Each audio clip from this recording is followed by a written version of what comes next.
அடுத்த பாடல் 200. கொலையே களவு கல் காமம் பொய்க்கூறல். ஒரு 5 விஷயம் சொல்றார். பஞ்சமகா பாகம்னு சொல்லுவோம். அது 5 விஷயம் சொல்றார். ஒன்று கொலை. கொலையே அப்படிங்கிறாரு. இந்த கொலையே அப்படின்னா கொலைன்னு மட்டும் சொல்லியிருக்கலாம், ஏன்ற வார்த்தையும் சேர்த்து சொல்லியிருக்காரு. கொலையே அப்படின்னா ஒரு விஷயத்தை தொடர்ந்து செய்து கொண்டே இருத்தல், அதாவது முடிவில்லாமல் செய்து கொண்டே இருத்தல். அதுக்குன்னு யாராவது கத்தியால் எடுத்து குத்திக்கிட்டே இருப்பாங்கன்னு பொருள் அல்ல. இப்போதான் சொன்னேன், வார்த்தையால் அடுத்தவர்களை காயப்படுத்துதல், சிந்தனையால் இருக்கிறது கூட இந்த இடத்துல கொலை தான். பலருக்கு சிந்தனை ஏதாவது ஒரு வகையில் இருந்துக்கிட்டே இருக்குல்ல. பொறாமை என்ற குணம் மனிதர்கள்கிட்ட கொஞ்சம் அதிகமாகவே இருக்குது, இங்கே பல பேர்கிட்ட இருக்குது. ஏன்னா எங்கேயோ ஒரு அம்பானி ஒரு வீடு வாங்கினா, விமானம் வாங்கினா கூட எங்கள் யாருக்கும் கவலை கிடையாது. ஆனால் பக்கத்தில் வீட்டில் இருக்கவங்களோ உடன் பிறந்த யாராவது ஒருத்தர் கொஞ்சம் தெரிஞ்சவங்களோ ஒரு கார் வாங்கிட்டாங்கன்னா, அவங்க கார் வாங்கிட்டாங்க, நம்ம எப்படி கார் வாங்காமல் இருக்கிறதுன்ற ஒரு சின்ன எண்ணம் மனசில் சிலருக்கு இயற்கையாகவே தோண ஆரம்பிச்சிடுது. கலியுகத்தின் அது இயல்பிலே அதுபோல் தோண ஆரம்பிச்சிடுது. அது பொறாமை தான். இப்போ எண்ணத்தினால் கூட அது இவனுக்கு அப்படி கிடைச்சிது, அவன் தப்பு பண்ணுறானே, நான் எவ்வளோ நாள், இப்படிலாம் அது வாட்டிய வார்த்தைகள் தொடர்ச்சி நிறையா போய்கிட்டே இருக்கும். இங்கே இதில் ஏதோ ஒரு வகையில் பல நேரங்களில் அவர்களை துன்பப்படுத்துவது போல் சிந்தனை. அதாவது எப்படின்னா, இது வரைக்கும் ஓகே, பொறாமை என்ற குணம் வரைக்கும் ஓகே. அதற்கு மேலாக இன்னும் சிலருக்கு அந்த எண்ணம் இருக்குது, அவன் கார் உடஞ்சி போயிடணும், அவன் நல்லா இருக்கக்கூடாது, இதுபோல் தீய எண்ணங்கள். இதுபோல் யாராவது ஒருத்தர் நிச்சயமாக கேட்டிருக்கலாம், எங்கேயாவது ஒரு இடத்துல சண்டே நேரத்துலையோ இல்லை பொறாமையின் காரணமாகவோ இதுபோல் கேட்கலாம். இது மாதிரி எண்ணங்கள் கூட இருந்துச்சுன்னா அது என்ன ஆகும், மைண்டை விட்டு போகவே போகாது. திருப்பி திருப்பி அந்த சிந்தனையை தொடர்ந்து சிந்திச்சுக்கிட்டே இருக்கும்.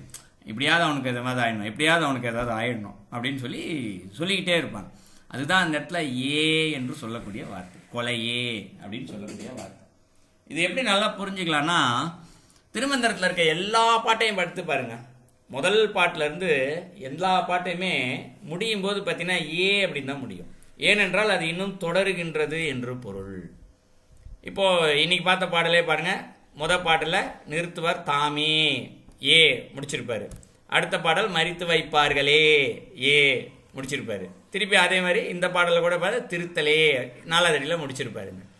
அப்போ ஏ என்று சொல்லப்படுவது ஒரு தொடர்ச்சியாக குறிக்கும். அப்போ கொலையே அப்படின்னா தொடர்ந்து கொலை செஞ்சுக்கிட்டே இருக்கிறது கிடையாது. இந்த இடத்துல சிந்தனையால் இதுபோல் பொறாமையான குணத்தின் வழியாக அடுத்தவர்களுக்கு பாதிப்பை கொடுத்தல் கூட இந்த இடத்துல கொலையே. அடுத்து களவு அப்படின்னு சொல்றாரு. பஞ்சமகா பாவங்களில் களவு கூட உண்டு. இந்த களவு என்பதை திருடுதல், நேரடியாக பார்த்தோம் என்றால் திருடுதல். அடுத்தவர்களை ஏமாற்றி வாங்குதலும் திருடுதல் தான், தெரியாமல் வாங்குதலும் திருடுதல் தான். ஏமாற்றுதல் என்று சொல்லப்படுவது ஏதாவது ஒரு வகையில் ஆசை காட்டியோ இல்லை ஒருத்தர் பெருமைப்படுத்தி சொல்லியோ இதோன்னு வரையில் வாங்கினாலும் அது திருட்டு தான். அந்த எண்ணம், அதாவது அடுத்த பொருளை அபகரிக்க வேண்டும் என்ற ஒரு எண்ணம் இருக்கு இல்லையா, அபகரிச்சுன்ற எண்ணமே இங்கே களவு தான். இப்போ நேரடியாக திருடணும்னு அவசியம் இல்லை. ஒரு மனிதர் யாரையாவது போய் யார்ட்டையாவது இருக்க பொருளை எடுத்துடணும், களவாடிடணும்னு ஒரு சின்ன சிந்தனை மனசில் வந்துட்டால் கூட அந்த எண்ணம் மனசில் பதிஞ்சிடும். இப்போ கொலை கூட அதே போல தான். யாராவது ஏதாவது ஆயிடணும்னு சொல்லிட்டு வார்த்தையால் பேசுதல் என்பது ஒன்று. சில நேரம் மனசில் சிந்திச்சிட்டோம்னா கூட அது கொலை தான் அந்த இடத்துல. அதுவும் பாவம், பஞ்சமகா பாவம் தான். அப்போ சிந்தனையால் செய்த செயல், சிந்தனையால் தான் அதனுடைய பாவம் போக வேண்டும் என்பதனால்தான் பல நேரங்களில் பலருக்கு கனவு வருது இல்லையா. புலி விரட்டுற மாதிரி கனவு வரும், சிங்கம் வெட்டுற மாதிரியோ இல்லை பாம்பு பேத்துற மாதிரியோ இல்லை ஏதோ ஒரு ஜீவனால் அந்த நம்மளுடைய உயிருக்கு பாதிப்பு ஏற்படுத்துதல் போல கனவு பல நேரங்களில் வரும். அப்போ என்ன அர்த்தம் அப்படின்னா, நம்ம எப்பயோ ஒரு முறை சிந்திச்சிருக்கோம், தெரிஞ்சோ தெரியாமலோ எப்போ ஒரு முறை நமக்கே தெரியாமல் சிந்திச்சிருப்போம். அதற்கு எந்த செயலுக்கும் எதிர்வினை ஒன்று இல்லையா. உடம்பால் செய்கின்ற பலனை உடம்பால் அளிப்பது போல சிந்தனையால் செய்யப்படுகின்ற செயலை சிந்தனையால் போக்க வைக்கணுன்றதுக்காக இந்த கனவு இது போலாம் வருது. இப்போ களவு என்று சொல்லப்படுவதும் பிறரின் பொருட்களை அபகரித்தல் களவு. அடுத்து கல் என்று சொல்லப்படுவது போதையிலேயே இருத்தல் என்பது ஒன்று. இரண்டாவது சோம்பலாக இருத்தலும் கல் தான். இங்கு நம்ம போதைன்னா இந்த லகரி வஸ்துக்கள்னு சொல்லுவாங்க, சாராயம், பீடி, புகையிலை, இப்படி நிறைய சொல்லுவாங்க. அது ஒரு மனுஷனை போதையிலே வச்சுருப்பான், எந்த வேலையும் செய்ய மாட்டான், அப்படியே உட்காந்துட்டே கிடப்பான், அதுவும் கல் தான். அதே நேரத்தில் இந்த உலகத்தில் நிச்சயமாக ஒரு 1000 பேரில் இல்லை 1,00,000 பேர் 1000 பேரில் 10,000 பேரில் யாராவது ஒருத்தராவது இருப்பார், ஒரு வேலைக்கும் போக மாட்டாங்க. அப்பா சம்பாரிச்சு வச்சதை சாப்பிட்டு தூங்கிட்டே கிடப்பாங்க. இது போல் இல்லைன்னா அடுத்தவங்க பணத்தை ஏதாவது அந்த அந்த வேலை சோத்துக்கு ஏதாவது கிடைக்குதா, யார்ட்டையாவது போய் பிச்சை எடுத்தோ ஏதோ ஒரு வகையில் சாப்பிட்டுட்டு என்ன பண்ணுவாங்க, வேலை செய்யணும்னா உடம்பு வளையாதே வளையாது, இந்த சோம்பல்லையே கிடக்கும். இது அதுவும் கல்தான். கல் என்பது சாராயம் குடிப்பது மட்டும் அல்ல, தனக்கான கடமைகளை செய்யாமல் இருத்தல் கூட கல் தான். இன்றைக்கும் இதுபோல் சில செயல்களை நாமும் செய்து கொண்டு தான் இருக்கின்றோம். ஞாயிற்றுக்கிழமை இன்றைக்கி ஒரு நாள் சாயங்காலம் குளிச்சிக்கலாம், நாளைக்கு குளிச்சிக்கலாம். இன்றைக்கி பல இடங்களில் குடும்பங்கள் இன்றைக்கி சராசரியாக ஆகிப்போச்சு. அதுவும் பள்ளி மாணவர்கள்ட்ட அதை சராசரியாக கேட்குற மாதிரி ஆகிப்போச்சு. எனக்கு தெரிஞ்ச ஒரு 20-30 வருஷம்லாம் ஞாயிற்றுக்கிழமையானாலும் சரி எந்த நாளாக இருந்தாலும் சரி அடித்து எழுப்பி காலைல சாப்பிட வச்சுட்டு நீ என்ன வேணா போன்னு தருத்தி விட்ருவாங்க வெளியில். இன்றைக்கி வெளியிலையும் தருத்துறது இல்லை, வீட்டுக்குள்ளே குளிக்க வைக்கிறதும் இல்லை, காலையில் சாப்பிட்றதும் இல்லை. காலைல சாப்பாடே 10 மணி 11 மணிக்கு தான் போகுது. இது எல்லாமே கல் தான், இதுவும் கல். அடுத்து காமம். காமம் என்று சொல்லப்படுவது ஆசை, அளவுக்கு அதிகமான ஆசை, தன்னுடைய நிலைக்கேற்ப ஆசை என்று தான் இருக்கணும் எப்பயுமே. ஆனால் கற்பனையில் அளவுக்கு அதிகமாக ஆசை, 4 வீடு வாங்கணும், 10 வீடு வாங்கணும், 4 கார் வாங்கணும் இப்படின்னு ஆசைப்படுறது தப்பு இல்லை. ஆனால் அந்த ஆசைக்கேற்ற செயல் இருக்கணும்ல. இப்போ இதை வாங்கணும்னு ஆசைப்பட்டாச்சுன்னா அது எப்படி நாம் தர்மத்தோடு வாங்குதுன்னு சிந்தித்து அதன்படி செயல்பட்டு கொண்டே இருத்தல். அப்போது நான் செயல்படுறேன்னா அப்போ அது நேர்மையான ஆசை, அது இந்த பஞ்சமகா பாவங்கள்லாம் வராது. எனக்கு வீடு வாங்கணும்னு ஆசை இருந்துச்சுன்னா அது நல்ல ஆசை தான். ஆனால் அந்த ஆசைக்கு நான் செயல்படுகின்றேன், கடினமாக உழைக்கின்றேன், தர்மத்தின்படி நான் அந்த வீட்டை வாங்குவேன் என்ற சிந்தனை இருந்துச்சுன்னா அது நேர்மையான ஆசை. அதே நேரத்தில் ஒரு செயலும் செய்கிறதே இல்லை, சும்மா அடுத்தவங்க வாங்கின வீடை வச்சுக்கிட்டு நான் 4 வீடு என்னைக்கு வாங்குவேன், 4 கார் என்னைக்கு வாங்கன்னு யோசிச்சுக்கிட்டே இருந்தாங்கன்னா அது இங்கு காமம். அடுத்து பொய்க்கூறல். இந்த பொய்க்கூறல் என்று சொல்லப்படுவது வழக்கமாக எல்லாருக்குமே தெரியும் தான். பொய் என்று சொல்லப்படுவது என்னவென்று, இருப்பதே இல்லை என்று சொல்வது, இல்லாததை இருப்பது இருக்கு என்று சொல்றதும் பொய் தான். ஆனால் அதே நேரத்தில் இது நுட்பமான இன்னொரு விஷயம் இருக்கு. நாளை காலையில் இந்த விஷயத்தை நான் செஞ்சே ஆகணும் அப்படின்னு மனம் சொல்லிருச்சுன்னு வச்சுக்குவோம். காலை இத்தனை மணிக்கு நான் இந்த வேலையை செஞ்சிருவேன் அப்படின்னு நினச்சிட்டு படுத்து தூங்கிடுறது. ஆனால் காலை எந்திரிக்கும் போதே இதை செய்யணுமா, இதை இல்லை நாளைக்கு பார்த்துக்கலாம், இல்லை அப்புறம் பார்த்துக்கலாம் அப்படின்னு சொன்னால் நம் உடம்பிற்கு நம் மனதிற்கு நாமே சொல்லுகின்ற அது பொய். இதே தவறாக இருந்துச்சுன்னா தாராளமாக செஞ்ச, சரியானதாக தப்பாக இருந்துச்சுன்னா தள்ளி போடுறது தப்பு இல்லை. நாம் செய்வது தர்மத்திற்கு எதிரான இருந்துச்சு அப்படின்னா தள்ளி போட்டோன்னா அது துளியும் தவறு கிடையாது. ஆனால் தர்மத்தின்படி நான் காலையில் எழுவேன், குளிப்பேன், என்னுடைய வேலைகளை நான் செய்வேன்னு சொல்லிட்டு அடுத்த நாள் நாளைக்கு பார்த்துக்கலாம் அப்படின்னா அப்போ அது அந்த இடத்துல பொய் கூறல். அடுத்தவங்ககிட்ட போய் பொய் சொல்கிறது இல்லை, நம்ம மனசு நம்ம உடம்புக்கிட்ட நாமே இங்கு பொய் சொல்வது. இது எல்லாமே பொய் கூறல். ஸோ இப்படி 5 விதமான விஷயங்கள் சொல்கிறார். இது எல்லாமே பஞ்சமகா பாவங்கள் தான். இந்த பாவங்கள்லாம் இன்றைக்கும் நாம் ஏதோ ஒரு வகையில் செஞ்சுக்கிட்டு தான் இருக்கோம். கேட்குறதுக்கு ரொம்ப எளிமையாக தெரியும். கொலையா, நல்ல வேலை நான் கொலை செய்யலைப்பா. களவு, நல்ல வேலை நான் திருடலை. கல், நல்ல நான் சாராயம் அதெல்லாம் சாப்பிடல. காமம், என்கிட்ட அந்த அளவுக்குலாம் இச்செல்லாம் ஒன்றும் இல்லை. பொய் கூறதுன்னா ரொம்பலாம் பொய் சொல்ல மாட்டேன், உண்மை தான் பேசுவேன். நிச்சயமாக இன்றைக்கும் பொய் சொல்லாமல் இருப்பவர்கள் இருக்கத்தான் செய்கிறார்கள். அங்கொன்றும் இங்கொன்றும் பலர் இருக்கத்தான் செய்கிறார்கள். சிலர்னு கூட சொல்லக்கூடாது, பலர் இருக்கத்தான் செய்கிறார்கள். மனசு சின்னதாக உள்ள உருத்தம் பொய் சொல்லக்கூடாதுன்னு சொல்லி உண்மையை தான் பேசுகிறாங்க. ஆனாலும் அவர்களுக்கு ஏதோ ஒரு வகையில் துன்பங்கள் வந்து கொண்டு தான் இருக்கிறது, நோய் வந்து கொண்டு தான் இருக்கின்றது, அடுத்தவர்களால் ஏதோ ஒரு பாதிப்பு வந்து கொண்டு தான் இருக்கிறது. ஏன் அப்படின்னா அவர்கள் தன்னையும் அறியாமல், இப்போ நான் ஒரு நுட்பமாக சொன்னேன் இல்லைங்களா, 5 விஷயத்தில் ஏதோ ஒன்றை தெரிந்தோ தெரியாமலோ அவர்கள் செய்து கொண்டு இருக்கின்ற ஒரு காரணத்தினால்தான் அவர்கள் இந்த உலகத்தில் இந்த துன்பத்தை அவர்கள் அனுபவித்து கொண்டிருக்கின்றார்கள். இப்போ 5 விஷயம் சொல்லிட்டேன். இது எல்லாத்தையுமே என்ன சொல்லிட்டாரு, மலைவான பாதகமாம் அப்படின்னு சொல்றாரு. ரொம்ப மலைவான அப்படின்னா மலை அளவிற்கான பாதகமாம் அப்படின்னு சொல்றாரு. ஏன் மலையை குறிப்பிட்டு சொல்றாரு? மிகப்பெரிய பாவம்னு சொல்லியிருக்கலாம், இல்லை அளவு கடந்த பாவம்னு சொல்லியிருக்கலாம், ஏதோ ஒரு வார்த்தை சொல்லியிருக்கலாம். மலை என்பதற்கு இணையாக இந்த விஷயத்த சொல்றாரு. இப்போ மலைக்கு ஏதோ ஒரு தத்துவமோ சூட்சமோ இருக்கணும் இல்லையா? அப்போ என்ன இருக்குது இந்த மலையில் அப்படின்னு சொல்லி பார்த்தோம்னா நம்ம வேற ஒரு கோணத்தில் பார்க்கலாம் மலையை. நிறைய கோயில்கள் பாருங்கள் மலை மேலே தான் இருக்குது. ஞானிகர் முனிவர்கள் பாருங்கள் பல மலை மேலே தான் உட்காந்துட்ருக்காங்க. இன்றைக்கும் இமயமலைக்குள்ளே போனீங்கன்னா அங்கே வெளியே வராத சித்தர்கள் ஞானிகள் பல பேர் மலைக்குள்ளேயே இருக்காங்க, குகைக்குள்ளேயே தான் உட்காந்துட்டே இருப்பாங்க, அவங்க வெளியிலே வரமாட்டாங்க. இப்போ சாப்பாடுகளை என்னென்னப்பா செய்யலாம் அப்படி செய்கிறாங்க அவங்க அப்படின்னு நம்ம அறிவில் யோசிக்கலாம், சிற்றறிவில் யோசிக்கலாம் அவங்க சாப்பாட்டுக்கு என்ன செய்கிறாங்கன்னு. ஆனால் பேரறிவில் பார்க்கும் பொழுது அவர்களுக்கு தேவையான சாப்பாட்டு உணவை இந்த 5 பூதங்களின் வழியாகவே அவர்கள் எடுத்துக்கொள்கிறார்கள், நுகர்ந்து கொள்கிறார்கள். இந்த காற்றுலேருந்தே எடுத்துக்குவாங்க, மூச்சு காற்றுலேருந்தே எடுத்துக்குவாங்க. அவ்வளோ எனர்ஜி இருக்குது. பிராணன்னு சொல்லுவோம், மூச்சு காற்றில் பிராணன் ஒன்று இருக்குது. அந்த பிராணன் வழியாக அவர்கள் மொத்த ஆற்றலையுமே அவர்கள் எடுத்துக்கொள்வார்கள். அது கொஞ்சம் உயர்ந்த நிலை. சாதாரண நிலையில் இருக்கவங்க இன்றைக்கி அந்த மலையில் இருக்காங்க, அந்த நிலைக்கு செல்வதற்கு சாதாரண நிலையில் இருக்கவங்க என்ன பண்ணுவாங்க, தங்களுக்கு தேவையான உணவை எடுத்து சாப்பிட்டு விட்டு திருப்பி மலைக்குள்ளே போய் உட்காந்துக்குவாங்க. இப்படித்தான் கஞ்சாலாம் கூட வந்தது. ஏற்கனவே நம்ம வகுப்பில் சொல்லியிருக்கேன்னு நினைக்கிறோம். இந்த சாமியாரங்களாம் கஞ்சா அடிக்கிறாங்க அப்படின்னு சொல்லுவாங்க இல்லைங்களா.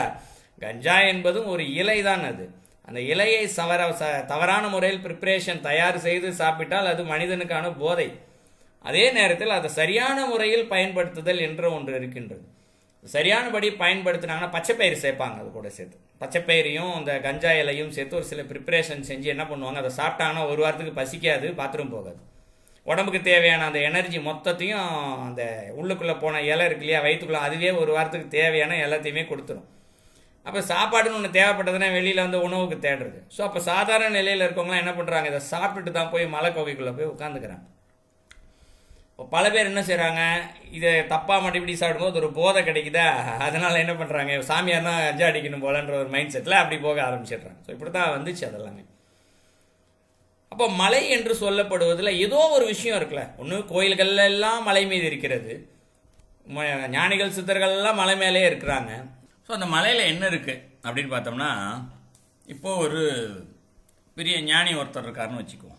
அவர் மலை மேலே இல்லை, சாதாரண ஒரு காட்டுக்குள்ளேயோ மரத்துக்கீழேயோ எங்கேயோ உட்காந்து தியானம் ஜபம் பண்ணுறார். மரத்துக்கு கீழே உட்காந்து ஞானம் அடைஞ்சவங்கலாம் கூட நிறைய பேர் இருக்காங்க. சாதாரண ஒரு கிராமத்தில் மக்களோட மக்களாக வாழ்ந்து ஞானம் பெற்றவர் கூட இருக்காங்க, மலை மேலெல்லாம் போய் வாழலை. இந்த ஞானிகளுக்கு என்று சில தர்மங்கள் இருக்கிறது. ஞானிகளுக்குன்னு இல்லை, நமக்கே கூட சில தர்மம் இருக்குது. நமக்கு தெரிந்த ஏதோ ஒன்றை தெரியாதவர்கள் கேட்கும்போது நாம் சொல்லிக் கொடுத்தே ஆக வேண்டும். இது தர்மம். அடுத்தவங்களுக்கு சொல்லிக் கொடுத்துட்டு தான் போக வேண்டும் என்பது தர்மம். நான் சொல்லிக் கொடுக்க மாட்டேன், நான் சொல்லிக் கொடுத்தா எனக்கு எதிராக வந்துடுவாங்க அப்படின்ற எண்ணமே எங்கள் பாவம் தான். அது மேலும் அவர்களை துன்பத்தில் ஆழ்த்திவிடும். அப்போ அடுத்தவங்களுக்கு சொல்லிக் கொடுத்துட்டு தான் போகணும். ஞானிகளும் அது போலத்தான். தாங்கள் என்ன கற்றுக்கொண்டார்களோ, எப்படி ஞானம் அடைந்தார்களோ அதனை தகுதி உள்ளவர்களுக்கு அவர்கள் கொடுத்து விட்டு செல்ல வேண்டும் என்பது விதி. தங்களுடைய ஞானத்தை மொத்தமாக கொடுத்துட்டு போகணுன்றது விதி. அப்படி கொடுக்கவில்லை என்றால் அதுவே அவர்களுக்கு மிகப்பெரிய புண்ணியமாக அவர்களிடம் சேர்ந்து போகின்ற காரணத்தினால் அவர்களால் முக்தி என்பதை அடைய இயலாது. உதாரணத்துக்கு கர்ணன் தான். கர்ணன் தானம் பண்ணி பண்ணி என்ன பண்ணிட்டான், இந்த இடத்துல நிறைய புண்ணியம் சேர்த்து வச்சுட்டான். புண்ணியத்து இருக்கிறதுனால அவனால் இறைவனை போய் அடைய முடியல, முக்தி அடைய முடியல. அதெல்லாம் கிருஷ்ண பரமாத்மா என்ன பண்ணுறாரு, இருக்கிற புண்ணியத்தெல்லாம் கொடுன்னு சொல்லிட்டு வாங்கிட்டு போயிட்டார். எல்லாருக்கும் அந்த கர்ணன் தெரியும், கர்ணன் படத்தில் கூட பார்த்துருப்பேன். கர்ணன்ட்ட இருக்க புண்ணியத்தெல்லாம் வாங்கிட்டு போய்ட்டாரு. அப்போ புண்ணியெல்லாம் போனவனே அர்ஜுனன் அவனை இறக்க வச்சிடுறாரு. அப்போ புண்ணியத்தை தானம் கொடுத்ததற்கான புண்ணியத்தை பலனை கூட என்ன பண்ணிடுறாரு, விஸ்வரூப தரிசனத்தை காமிச்சிட்டு தான் கர்ணனுக்கு முக்தியை கொடுக்குறாரு. அப்போது இந்த இடத்துல பாவம் இருக்கக்கூடாது, புண்ணியமும் இருக்கக்கூடாது. அதனால தான் கர்ணனுக்கு வந்து அந்த புண்ணியம் பலன் நிறையா இருந்ததுனால தான் கிருஷ்ண பரமாத்மாவுடைய விஸ்வரூப தரிசனத்தை பார்க்கும்போது அனுபவிச்சான், மகிழ்ச்சி அடைஞ்சான், ஆனந்தம் அடைஞ்சான். அதே அர்ஜுனன் பார்த்தா பயந்தான், நீ சாதாரண ரூபத்துக்கே வா அப்படின்னு சொன்னான். அந்த அளவுக்கு பக்குவ மன உறுதி இல்லை அர்ஜுனனுக்கு. கர்ணனுக்கு இருந்த பக்குவம் கூட அர்ஜுனனுக்கு இல்லை. அப்போ ஞான நிலையில் ஒருத்தங்க இருக்கிறாங்கன்னா அவங்களுக்கு இப்போ புண்ணியம் நிறையா, தவ பலன்கள் நிறையா வச்சுருப்பாங்க. இப்போ தவ பலன்கள் இருப்பதனால் அவர்கள் இறைவனை சென்று அடைய இயலாது. அப்போ என்ன பண்ணுவாங்க, அதை யாருக்காவது சொல்லி கொடுத்துட்டு போனோம். அதாவது இறைவனை அடைவதற்கும் தவம் தேவைதான். ஆனால் அவங்க தவத்திற்கு மேல் நிறையா செஞ்சு சேர்த்து வச்சுருப்பாங்க. இறைவன் இப்படி தான் தன்னுடைய திருவிளையாடல்கள் எல்லாம் செய்வார் நிறையா. ஒருத்தரை வச்சு இன்னொருத்தருக்கு நல்லது சொல்லி கொடுக்க வைக்கிறதுக்காக. அப்போ சில பேர் என்ன பண்ணுவாங்க, தங்களுடைய வாழ்நாள் காலம் முடிகிற நேரம் வந்துடும். ஆனால் யாரும் தகுதியான சீடர்கள் வந்திருக்க மாட்டாங்க. ஆனால் காலம் முடிகிற நேரம் வந்துடும். அப்போ என்ன பண்ணுவாங்க, தங்களுடைய அந்த ஞானம் ஆற்றல் எல்லாத்தையுமே என்ன பண்ணுவாங்க, தங்களுடைய தண்டத்தில் வைப்பார்கள். தண்டம்ன்றது தெரியும், முனிவர்கள் கையில் ஒரு தண்டம் வச்சுருப்பாங்க, பார்த்துருப்பீங்க. அதை வந்து வேறு சில காரணம் சொல்லுவாங்க. வாசி பயிற்சி செய்கிறதுக்கு கையில் வச்சுட்டு பண்ணுவாங்க, இந்த இப்படி தியானம் செய்யும்போது கையில் வச்சுக்குவாங்க, மூச்சு காற்றை மாற்றிக்குவாங்கலாம் சொல்லுவாங்க. அதுவும் ஆரம்ப நிலை தான். ஆனால் முற்று பெற்ற நிலையில் அந்த தண்டம் வைத்திருப்பது என்னென்னா, தங்களுடைய ஞானத்தை அந்த தண்டத்தில் வைத்திருப்பார்கள். வசிஷ்டர் பண்ணார் இல்லையா, விஸ்வாமித்திர கௌசிக மகாராஜா வந்து 10,000 லட்சக்கணக்கான படைகளோடு வந்து எதிர்த்து நிற்கும் போது என்ன பண்ணார், ஒன்றும் பண்ணல, தன்னுடைய தண்டத்தை மட்டும்தான் முன்னாடி தூக்கி போட்டார். மொத்த படைகளும் மயக்கம் போட்டு விழுந்துட்டாங்க. அப்போது அவர் ஒரு வார்த்தை கூட சொல்லலை, எல்லாருமே அழிஞ்சு போகட்டுன்ற வார்த்தையை கூட போகலை. ஒரு தண்டத்தை தூக்கி போட்டார். உன்னால முடிஞ்சால் இதை தூக்கிட்டு போய் அந்த பசுவை தூக்கிட்டு போ அப்படின்னு சொன்னார். கொண்டு போக முடியலையே, தண்டத்திற்கு அவ்வளவு ஆற்றல் உண்டு. அப்போ இந்த தண்டத்தில் வச்சுட்டு என்ன பண்ணுவாங்க, நல்ல ஒரு மலை, எங்கே உயரமான மலை இருக்கின்றதோ அந்த இடத்துல ஏதாவது ஒரு இடத்துல அவங்க புதைச்சி வச்சுட்டு போயிடுவாங்க, அவருடைய உடம்பை விட்டுருவாங்க. அப்போ அந்த தண்டம் தகுதியான ஒருத்தர் கையில், எப்போ தகுதியானவர் வந்து அந்த மலை மீது உட்காந்து தியானம் பண்ணுறாங்களோ அவங்களுக்கு அந்த ஆற்றல் கிடைச்சிடும். அதன் வழியாக அவர்கள் கற்றுக்கொள்வார்கள். இல்லை என்றால் இவர்களே இன்னொரு பிறவி ஏதேனும் ஒரு வகையில் எடுத்து வந்து என்ன பண்ணுவாங்க, அந்த தண்டத்தில் இருக்க ஆற்றல் எடுத்துட்டு அதை அதனுடைய சாதக பயிற்சியை அப்படியே அவர்கள் தொடர்வார்கள்.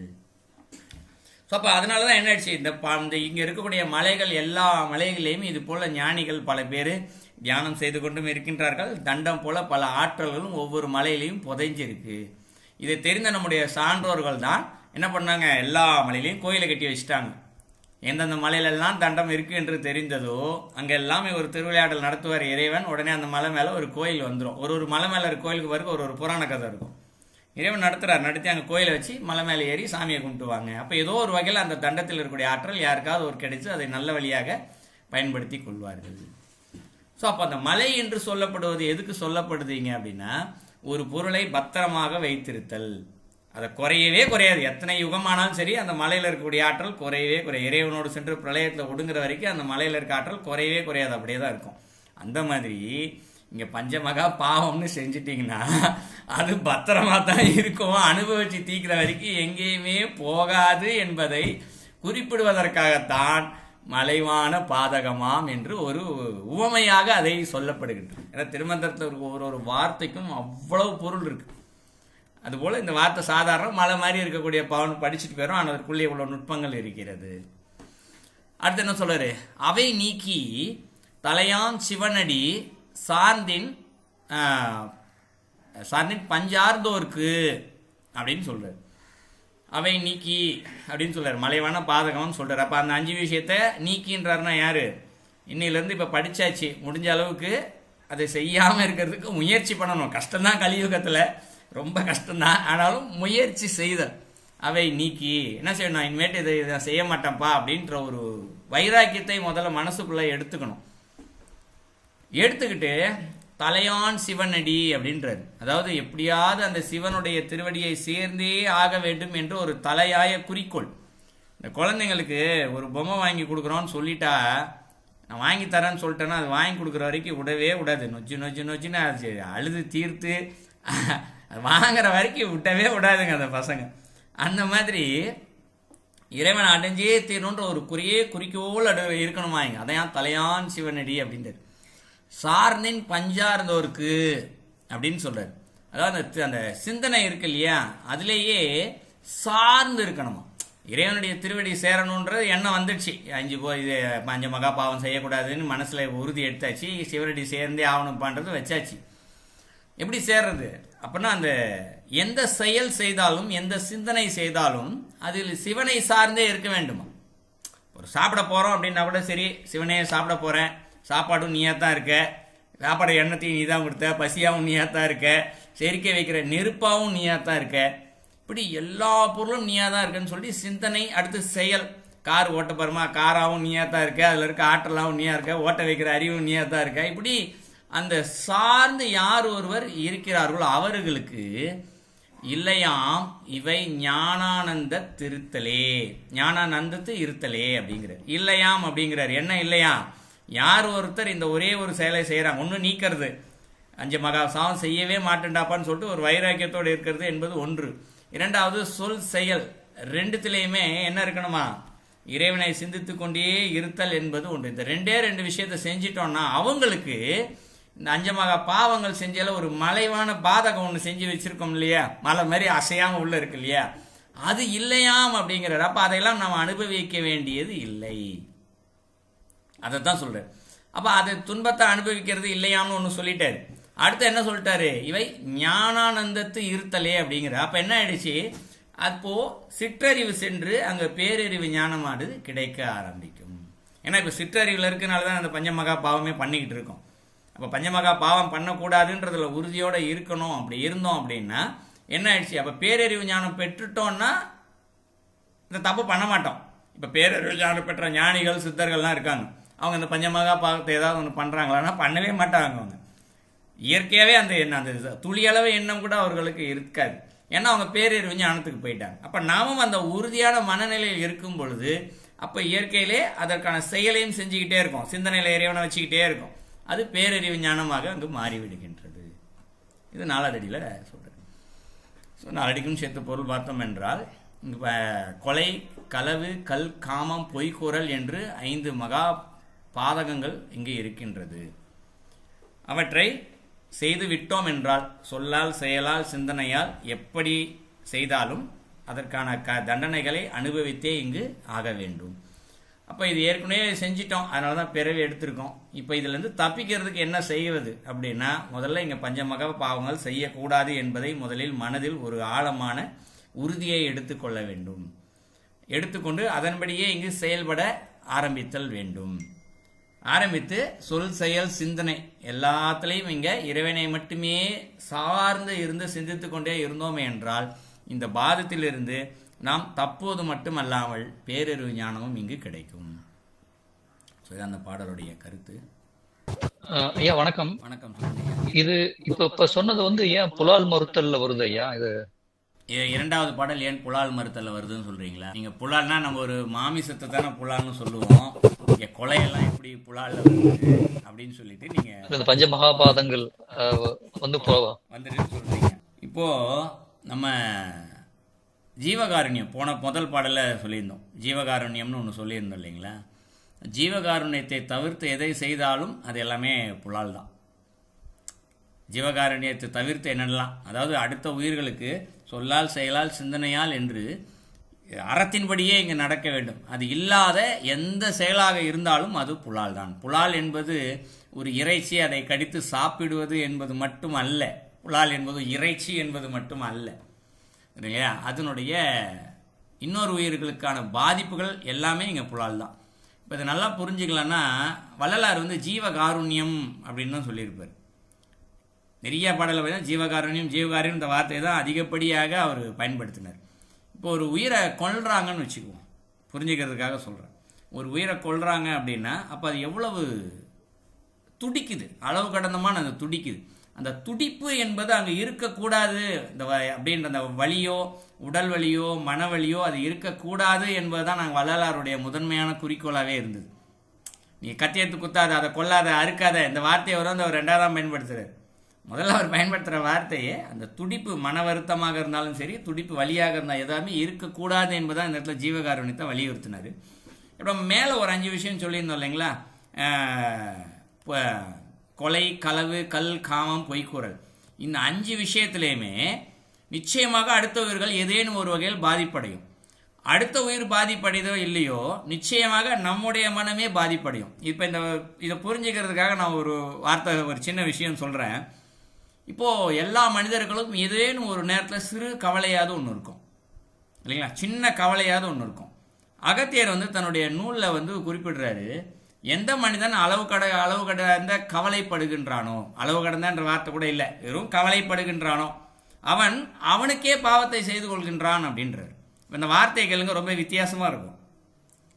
இப்போ ஒரு மனிதர் உட்காந்து கவலைப்படுறாரு, ஒரு கவலைப்பட்டுக்கிட்டே இருக்காருன்னா அவருக்கே பாவத்தை செஞ்சுக்கிறாரா? ஏன் அப்படின்னா, அந்த கவலைப்படுறதுனால உடம்பு கொஞ்சமாவது பாதிப்படையும், சாப்பிட மாட்டார், தூங்க மாட்டார், அப்போ உடல் பாதிக்கப்படுது. இறைவன் ஒரு பெரிய பொக்கிஷத்தை கொடுத்துருக்காரு, இந்த உடம்பு என்ற பெரிய பொக்கிஷத்தை கொடுத்துருக்காரு. அப்போ அந்த பொக்கிஷத்தை அவர் எவ்வளோ பத்திரமா பார்த்துக்கணும். ஆகா, இது இறைவன் கொடுத்த உடம்பு, இதை பத்திரமா வச்சுக்கணுமே, அந்த சிந்தனை வரணும் இல்லையா? அந்த சிந்தனை இல்லாமல் அவர் விருப்பத்துக்கு கவலைப்பட்டுக்கிட்டே இருந்தார்னா, அவர் ஒரு ஆசைப்பட்டு ஆசை நடக்கலை, இல்லை அவர் எதிர்பார்த்தது நடக்கலைன்னு கவலைப்பட்டுக்கிட்டே இருந்தார்னா யாரோட தப்பு?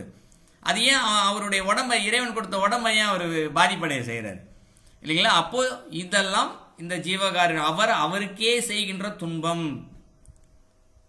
புரியுதுங்களா? இப்போ இதுவும் புலால் தான். புரியுதுங்களா? இப்போ இந்த 5 விஷயம் சொல்லிட்டோம் இல்லையா? இந்த 5மே செய்யும் பொழுது இன்னொரு உயிரோ இல்லை நம்முடைய உடம்போ ஏதோ ஒன்று பாதிப்படைகிறது. இப்போ ஒரு பொய் ஒரு மனிதர் இன்னொரு மனுஷன் பொய் சொல்லிட்டாரு. பொய் சொன்னதுக்கப்புறம் அவர் நம்பிட்டு போயிட்டார், அவருக்கு துளியும் பாதிப்பு அல்ல. சரிங்களா? இப்போ ஐயோ நம்ம பொய் சொல்லிட்டோமே ஒரு கில்ட்டி ஃபீலிங் மனசில் நிச்சயமாக எல்லாருக்கும் சில நேரங்களில் இருக்கும். தப்பாக சொல்லிட்டோமோ, பொய் சொல்லிட்டோமோ, அந்த எண்ணமே ஒரு வருத்தம், நமக்கு ஒரு வருத்தத்தை கொடுக்குறோம் இல்லையா? அப்போ இந்த உடம்பு பாதிக்கிறது இல்லையா? அப்போ அது ஜீவகாருண்யத்தை தாண்டிய நிலையில் ஒரு புலாலாக மாறுகிறது. இப்போ உங்களுக்கு புரிஞ்சிருக்கும்னு நினைக்கிறேன் உங்களுக்கு. சரிங்களா ஐயா? நன்றி. நல்லது நல்லது. ஐயா ஒரு கேள்வி. ஆஹ் இந்த ராமர் வந்து வனவாச காலத்துல வந்துட்டு மாமிசம் உண்பாருன்னு சில இதுல சொல்லுது. ம் இது சம்பந்தப்பட்டமா இருக்கனால உங்களை கேள்வி கேட்கிறேன். இதை பத்தி உங்களோட கருத்து. நல்லது. இப்போ நீங்க கேட்ட கேள்விக்கு நான் வேறு ஒரு கோணத்துல பதில் சொல்றேன். ஃபர்ஸ்ட் நேரடியான பதில் சொல்றேன். அந்த நூல்கள் சொல்வது அத்தனையும் பொய். ஏன்னா நானே பார்த்துருக்கேன். ஒரு பெரிய சொற்பொழிவாளர், ராமநாமத்தை உச்சரிட்டு இருக்க பெரிய சொற்பொழிவாளரே சொல்றாரு ராமர் வந்து சாப்பிட்ருக்காரு, நான்வெஜ் மீன் சாப்பிட்ருக்காரு, கறி சாப்பிட்ருக்காரு, இதெல்லாம் வந்து அவரே சொல்லியிருக்காரு. இதெல்லாம் இருக்குங்க, ராமாயணத்தில் இருக்குங்க அப்படின்னு சொல்லிட்டு அவரே சொல்லியிருக்காரு. அது வந்து இப்போ நம்ம ஒரு சாதாரண ஒரு மலை என்பதற்கு நேரடியாக மலை என்று பொருள் கொண்டு உண்மையான பொருளை கோட்டை விட்டுறோம் இல்லையா? அந்த மாதிரி உண்மையான பொருளை கோட்டை விட்டு இவங்களா கற்பனை பண்ணி ஒரு பதிலை தெரிஞ்சுக்கிட்டு சொல்கிறது தான் உண்மையான விளக்கம். அது அவங்க சொல்கிறாங்க, அப்படி உண்மையாலும் சொல்கிறது பொய்யா விளக்கம் சொல்லிக்கிட்டு இருக்காங்க. ராமர் மீன் சாப்பிட்டாரு மீன் சாப்பிட்டாருன்னு. ராமர் மீன் சாப்பிட்டார் என்பதும் கறி சாப்பிட்டார் என்பதும் பொய். அதில் துளி அளவும் இல்லை. இதுக்கு சான்று ஒன்று சொல்கிறேன். ஏன் இதை உண்மைன்னு சான்றாக நம்ம எப்படி சொல்கிறோம் அப்படின்னா, இப்போ ராமர் காலத்தில் ஒரு ஃபாஸ்ட் ஃபுட்டு உணவுக்காக இருந்தது. அங்கே போயிட்டு அவர் மீன் வாங்கி சாப்பிட்டாருன்னு சொன்னால் நம்மளால் நம்ப முடியுமா? இல்லையா? ஒரு கறி உணவு சமைத்து இருக்கக்கூடிய ஒரு ஹோட்டல் ஒன்று அங்கே இருக்குது. அங்கே அவர் காட்டுக்குள்ளே போனார், அங்கே ஒரு ஹோட்டல் இருந்தது, அதில் வந்து அவர் மீன் வாங்கி சாப்பிட்டாரு, கறி வாங்கி சாப்பிட்டாருன்னு சொன்னால் நம்மளால் ஏற்றுக்க முடியுமா? ஏற்றுக்கொள்ளவே முடியாது இல்லைங்களா? அதே போல் நீங்கள் வேற ஒரு விஷயத்தை தெரிஞ்சுக்கணும். சமைத்து உண்கின்ற உணவு என்பதே மகாபாரத காலத்தில் தான் வந்துச்சு. ராமாயண காலத்தில் சமைத்து உண்கின்ற உணவு என்ற ஒன்று இல்லை. வெறும் பச்சை காய்கறிகளும் கிழங்கு வகைகள் மட்டும்தான். அது ராமாயணத்தில் சில ஸ்லோகங்கள்லாம் வரும். காட்டுக்குள்ளே போனோம்னா இந்த கிழங்கு வகைகள் இருக்கும், அதெல்லாம் எடுத்து சாப்பிட்டுக்குவாங்களாம், ஒன்றும் பிரச்சனை இல்லை. ஏன்னா அவங்க காட்டுக்குள்ளே போகிறாங்கல்ல, அப்போ உணவுக்கு என்ன செய்வாங்க அவங்க? இப்படியெல்லாம் ஏதோ ஒரு வாசகம் ஒன்று வரும். அப்போ சொல்லுவாங்க, நாங்கள் போகிற காட்டுக்குள்ளே வந்து செழிப்பான காடு, பழங்கள் நிறையா இருக்கும், கிழங்கு வகைகள் நிறையா இருக்கும், நாங்கள் அதை சாப்பிட்டுக்குவோம் அப்படின்னு சொல்லக்கூடிய ஒரு ஸ்லோகம் ஒன்று இருக்கும் அதில். ஸோ சமைக்காத ஒரு உணவு அது எது? இங்கே வெறும் பழங்கள், காய்கறிகள், தேன், இதைத்தான் அவர்கள் முழுமையாக அந்த எல்லாருமே சாப்பிட்ற. ராமாயண காலத்திலே சமைச்ச உணவு என்பதே கிடையாது. 100 மனிதர் வாழ்கிறாங்கன்னா 100 மனிதருமே சமையல் என்ற ஒன்றே கிடையாது, விவசாயம் என்ற ஒன்றே கிடையாது. மகாபாரத காலத்தில் தான் வருது. மகாபாரத காலத்தில் எப்படி வருது? அதனுடைய தத்துவம் தான் பலராமருடைய தத்துவம். பலராமருடைய ஆயுதம் என்ன வச்சிருப்பாரு? ஏற்கலப்பை வச்சிருப்பாரு, பார்த்துருப்பீங்க. ஏன் ஏற்கலப்பை பலராமருடைய வருது? பலராமர் என்று சொல்லக்கூடிய அந்த யுக தத்துவத்தில் தான் விவசாயம் செய்வதற்கான அறிவு என்ற ஒன்று வருகின்றது. எப்படி பயிர் செய்யலாம், அரிசி எப்படி பயிர் செய்யலாம், பருப்பு எப்படி பயிர் செய்யலாம்னு சொல்லிட்டு. அதுக்கு முன்னாடி கிடையாது. தானாகவே வருகின்ற இந்த மரங்கள் தான். ஒரு மாமரம் ஒன்று இருக்குன்னா மாம்பழத்தை சாப்பிடும், அணில் சாப்பிடும், கொட்டையை அப்படியே போட்டு போவோம், அங்கேருந்து இன்னொரு மாமரம் தானாக வரும். திராட்சை ஒன்று இருக்குன்னா அதை ஒன்று சாப்பிடுது, விதை அங்கே விடும், அங்கேருந்து தானாக இன்னொன்று வந்துடும். இந்த பயிர் செய்து என்பது ஒன்று கிடையவே கிடையாது. இயற்கை தான் முழுமையாகவே இந்த இடத்துல. அப்படிப்பட்ட ஒரு இடத்துல அவர் சாப்பிட்டாரு அப்படின்னு சொன்னால் அதை எப்படி ஏற்றுக்கொள்ள முடியும்? ஸோ உறுதியாக அதை ஏற்றுக்கொள்ளவே முடியாது என்பதுதான் என்னுடைய கருத்து. இதை வந்து இன்னொரு கோணத்தில் ஒரு சித்தர் வந்து ஒருத்தர் சொன்னார். மிகப்பெரிய ஞான நிலையில் உச்சத்தில் இருக்கக்கூடிய ஒருத்தர். அவர் வந்து எப்படி எதிர்கேள்வி கேட்டார். அவர் எதிர்கேள்வியை கேட்டார். நீ ராமர் வந்து மீன் சாப்பிட்ருக்காருன்னு சொல்கிறாங்களே, இது எப்படி எடுத்துக்கிறது அப்படின்னா அவர் கேட்குறாரு கேள்வி. வேறொரு எதிர்கேள்வியாக கேட்டார். ஒரு அம்மா தன்னுடைய பையனை சமைச்சு சாப்பிட்டான்னு சொன்னால் நீ ஒத்துக்குவியான்னு கேட்டார். முதல் கேள்வியாக தான். ஒரு தாய் தன்னுடைய உணவிற்காக தன்னுடைய குழந்தையை அறுத்து சமைத்து சாப்பிட்டால் என்றால் உன்னால் ஏற்றுக்கொள்ள முடியுமா, நீ ஒத்துக்குவியான்னு கேட்டார். அது எப்படி ஒத்துக்க முடியும்? இந்த உலகத்தில் எந்த மூலையில் இருந்தாலும் ஏதாவது ஒரு தாய் வந்து இப்படி செய்வாளா? செய்ய மாட்டா இல்லையா? அதுபோல ராமர் என்பவர் ஒரு திருமால், உலகத்திற்கு ஒரு தந்தை, தெய்வம், தந்தையாக இருக்கக்கூடிய ஒரு தெய்வம், ஒரு தந்தையாக இருக்கக்கூடிய ஒருத்தர் வந்து இந்த உலகத்தில் இருக்கக்கூடிய அத்தனை ஜீவராசிகளும் அவருடைய பிள்ளைகள் தான். ஒரு பிள்ளையை எடுத்து எப்படி அவர் சாப்பிடுவார்? அதை எப்படி உன்னால் ஏற்றுக்கொள்ள முடியும் அப்படின்னு எதிர்கேள்வி கேட்கிறாரு. ஏன்னா தாயும் தந்தையும் இந்த இடத்துல அவர் தான், திருமால் தான் இல்லைங்களா? அவர் எப்படி சாப்பிடுவார்னு ஒரு எதிர்கேள்வி கேட்டார். இந்த கேள்விக்கு என்ன பதில் சொல்ல முடியும்? லாஜிக்காக கரெக்டு தானே. இறைவன் இருக்காரு, அவருடைய பிள்ளைகள் தான். இங்கே இருக்கக்கூடிய எல்லாம் அவருடைய பிள்ளைகள் தான். இங்கே இருக்க எல்லா நூலையும் பகவத்கீதையிலேருந்து திருமந்திரத்திலேருந்து தேவா எல்லா நூலும் சொல்லுது, இன்னொரு உயிருக்கு மனதால் கூட தீங்கு நினைக்காதன்னு சொல்கிற ஒரு நூல்கள் இருக்குது. அந்த நூல்களுடைய சாரமே இறைவன் அவர் கொடுக்கறது தான். இப்போ அவரே இந்த இடத்துல ஊரெல்லாம் சொல்லிவிட்டு அவரே போயிட்டு இன்னொரு ஜீவராசிக்கு துன்பத்தை ஏற்படுத்தி சாப்பிடுவாரா? இந்த கேள்வியை நாம் யோசித்தோம் என்றால் இந்த கேள்விக்கான பதில் நமக்கு கிடைத்துவிடும். சரிங்களா ஐயா? நன்றி. நல்லது நல்லது நல்லது ஐயா. ஏன்னா நீண்ட காலமாக சென்று கொண்டிருக்கக்கூடிய வாதம் தான் இது. வைஷ்ணவாலே பல பேர் ஆமாங்க சாப்பிட்டாருங்க, நூல் இருக்குங்க அப்படின்னு சொல்லிடுவாங்க. இப்போ நூலை படிக்க தெரியாதவர்கள் படித்து விளக்கம் புரிந்து கொண்டார்கள் என்றுதான் நான் என்னுடைய கருத்தாக நான் பார்க்கிறேன். சரி, ஓகே, நல்லது. வேறு ஏதேனும் கேள்விகள்? இல்லை. ஐயா, சாதாரணமா இருக்கிற நம்மளே சாப்பிடறது இல்லைங்க ஐயா, அப்புறம் அவ்வளவு அன்பு கருணையா இருக்கிற சுவாமி எப்படி சாப்பிடுவாரு? அதேதான், ஆமா.